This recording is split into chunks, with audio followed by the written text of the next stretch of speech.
আমাদের লজ্জা শরম নাই, তাই আমরা বউ ইচ্ছা খাই।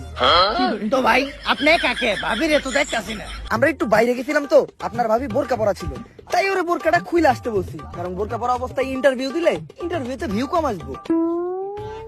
তো দর্শক, আমাদের ভাবি পরহেজগার মানুষ, বাইরে গেলে বোরকা পরে, পর্দা করে। আরে ওইরকম কিছু না, আসলে বোরকা ছাড়া বাইরে গেলে সবাই ওরে চিনালায়, তারপরে গালাগালি করে। ওই তো চলে আসছে।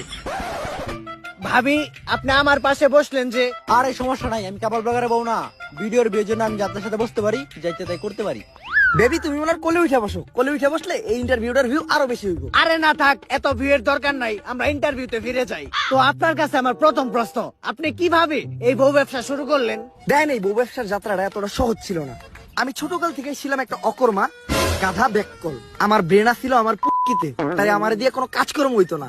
যেই চাকরি করতে যাইতাম ওই জায়গায় খালি লাত্তেই খাইতাম, তাই আমি মানসিক ভাবে অনেকটা ভাঙা পড়ি। তারপরে একদিন আমি আমার প্রিয় শায়কের একটা ওয়াজ শুনলাম যে যদি তুমি কোনো মেয়েকে দেখে মানসিক শান্তি পাও, দ্যাটস ইনাফ ফর ইউ। তারপরে আমি খুঁজে পেলাম আমার মানসিক শান্তি। আর ওরার আমার ভিতর একটা জিনিসের মিল আছে, কি জানেন? কি? আমরা দুইজনেই নির্লজ্জ বেহায়া। আর বিয়ের শুরুতে আমাদের আর্থিক অবস্থা তো এমন একটা ভালো ছিল না, আর ব্যবসা করতে তো পুঁজি লাগে, আমার কাছে ব্যবসা করার মতো পুঁজিও ছিল না। তখনই আমার মাথায় আসে একটা বিজনেস প্ল্যান, যে ব্যবসা করতে কোনো পুঁজির প্রয়োজন হয় না, শুধু একটা বউ থাকলেই চলে। আর এমনি ব্যবসায় তো লস খাওয়ার সম্ভাবনা থাকে, কিন্তু এই ব্যবসায় লস খাওয়ার কোনো চান্সই নাই, খালি সফলতা আর সফলতা। সেইটাই হচ্ছে এই বউ ব্যবসা। আর তারপর থেকেই আমরা শুরু করি এই কাপড় ব্লগ, আর আজ আমি একজন সফল বউ ব্যবসায়ী। ভাই দর্শক জানতে চাই, আপনার এই সফলতার পিছনে আপনার বউয়ের অবদান কতটুকু? আরে পুরো অবদানই তো আমার বউয়ের। এই কাপড় ব্লগে সফল হইতে গেলে শুধু আপনার একার নির্লজ্জ হইলেই হইব না, আপনার বউয়েরও হইতে হইব নির্লজ্জ। বউ যত বেশি নির্লজ্জ, কাপড় ব্লগে তত বেশি ভিউ। এই যেমন ধরেন, আমি যদি এখন ওরে কই যে জামাটা খুইলা লাও, ক্যামেরার সামনে জামা খুইলা লাইবে, 1 সেকেন্ডও ভাববো না। আরে বেবি এখন খুইলো না, এটা তো আমাকে ক্যামেরা না, জামা খুলবা খেলে আমাকে ক্যামেরার সামনে, ভিউ বেশি হইব। আমাকে লজ্জা শরম নাই, তাই আমরা বউ ইচ্ছা খাই। তো ভাই আমরা শুনেছি কিছুদিন আগে ভুলবশত আপনাদের একটি লিঙ্ক ভাইরাল হয়েছিল, এই বিষয়ে যদি কিছু বলতেন। ভাই আজকে আপনার একটা গোপন কথা কই, লিঙ্কটা তো ভুলে ভাইরাল হয় নাই, ওই লিঙ্কটা আমরা দুইজন মিলে ইচ্ছা করে ভাইরাল করছি, তাই না বেবি? বেবি দুইজনে ভিডিওতে এত নষ্ট আমি করলাম, ভিডিওর ভিউ বাড়ানোর জন্য নির্লজ্জের সর্বনিম্ন স্তরে নেমে গেলাম, তারপরেও তো ভিডিওর ভিউ বাড়তাছে না।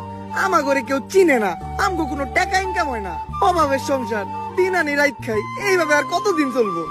বেবি একটা জিনিস খেয়াল করছো, ইদানিং কিন্তু লিঙ্ক ভাইরাল হয়, আর যাদের লিঙ্ক ভাইরাল হয় লিঙ্কের সাথে সাথে কিন্তু তারাও ভাইরাল হয়ে যায়। আর ভাইরাল মানে ফেসবুকে মিলিয়ন মিলিয়ন ভিউ, আর ভিউ মানে টাকা।